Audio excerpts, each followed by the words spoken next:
Vladimir Zelensky has been feeling very confident lately, so much so that he has even confronted, though only verbally for now, the very leader of the Chechen Republic, Ramzan Akhmatovich Kadyrov. Join me in this wonderful story, where I'm going to tell you exactly what all of this is about, all this hysteria from Vladimir Zelensky, all this anger against the Chechen leader, and how. That's the most exciting part of the story itself. I assure you, Vladimir Zelensky actually at one point was forced to apologize to the leader of Chechnya. And not only that, but he apologized when he wasn't president yet, and he apologized again when he was already president, quite a few years later. And now, it seems that once he's settled into the position and has some sort of semi-support from the West, he's been forced.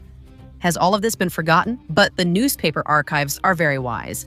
And the archives, and of course, we from the non-Western side of geopolitics, have a very good memory. So make yourself comfortable, because what I'm going to tell you here is going to be, well, better than any Hollywood movie. It turns out that here with us we have Ramzan Kadyrov, a very important person within the Russian Federation, the leader of the Chechen Republic, who has been in the spotlight for quite some time. In fact, one of the most talked about confrontations both in Russia and Ukraine. So it didn't really resonate internationally because Ukraine was supposedly not in conflict with the Russian Federation, and it was still receiving, right?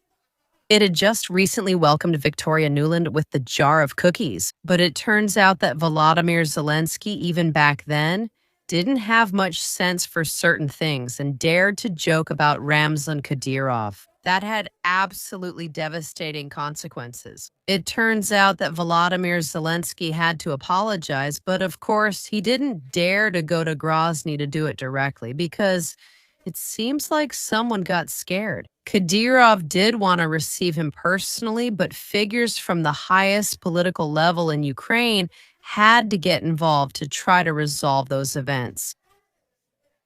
Now we're going to look at it in more detail, but let's tell the story a bit from the end, from what we have here.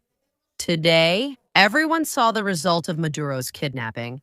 Everyone did it quickly. Let the United States do with Kadyrov the same thing they did with Maduro. Maybe then Putin will see it and reflect on it, said Vladimir Zelensky recently. This time referring to the possibility that the United States could actually kidnap the leader of Chechnya. He had already expressed himself in very similar terms about the leader of the Russian Federation, Vladimir Putin. The thing is, well, this whole Chechnya situation has a very, very curious story behind it. As many of you know, Kvartal 95, well, this company belongs to Zelensky and also to Yermak, who has just been dismissed from the second most important position in the Ukrainian government for various reasons. Corruption cases in which it seems he has participated very actively. Well, it turns out that at one point he dedicated a video to an issue that at first was not related to Chechnya. It was a joke referring to the demolition of the Lenin monument in Zharko. So there were all sorts of reactions. I think it's already impossible to find the video on social media, because after this, these here are the live apologies that Volodymyr Zelensky offered at the time. Here you have it. There you can see Kvartal 95, which is something like Block 95, which is indeed Zelensky's company, where he worked as a comedian, actor, and director. And from there, now we've seen him become the president of Ukraine. Well, indeed, it turns out that as part of this joke, they used reactions from well-known leaders and politicians from the Russian Federation, among others. Ramzan Akhmatovich Kadyrov was also there, and he was shown crying during Mass. And it just so happens that the images were taken from a Mass held for the death of Ramzan Akhmatovich Kadyrov's father. Let me remind you, his father died in a terrorist attack.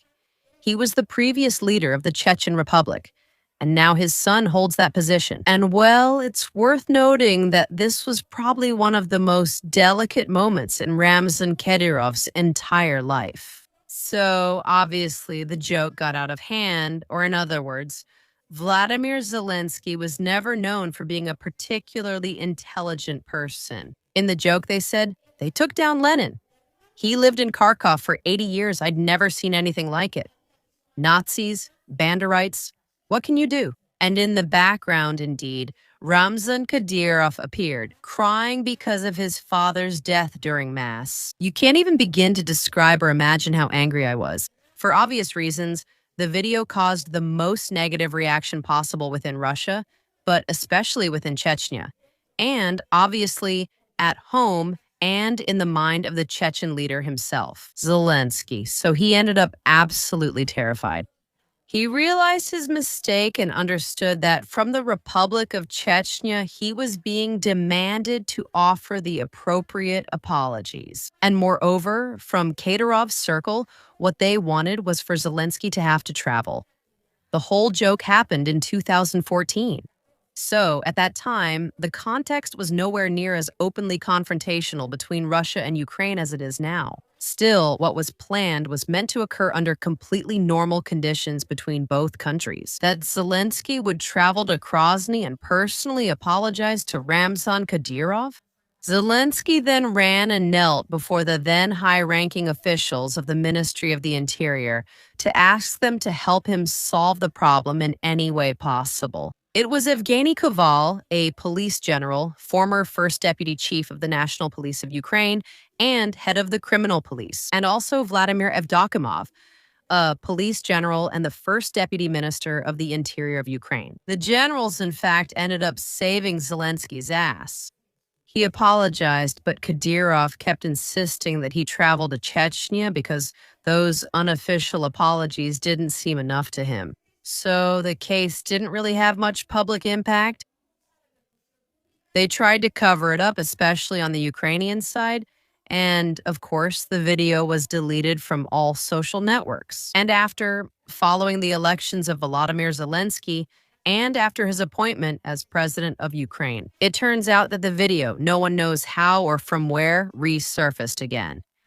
And then Zelensky, we first saw it in 2014, and in 2019, poetic justice caught up with him. He apologized again, but this time publicly. Those first images I showed you right at the beginning of this video, and he did this in April 2019, and specifically, he did it on Ukrainian television. And there you can see this Uno Mas Uno microphone, which is one of the most important channels in Ukraine, where he explained that he might have offended the religious feelings of Muslims. He did not specifically mention Ramzan Kadyrov, but everyone knew he meant himself and wanted to apologize, especially to believers, stressing he didn't intend to offend the religion. Do those events still follow him, these new events?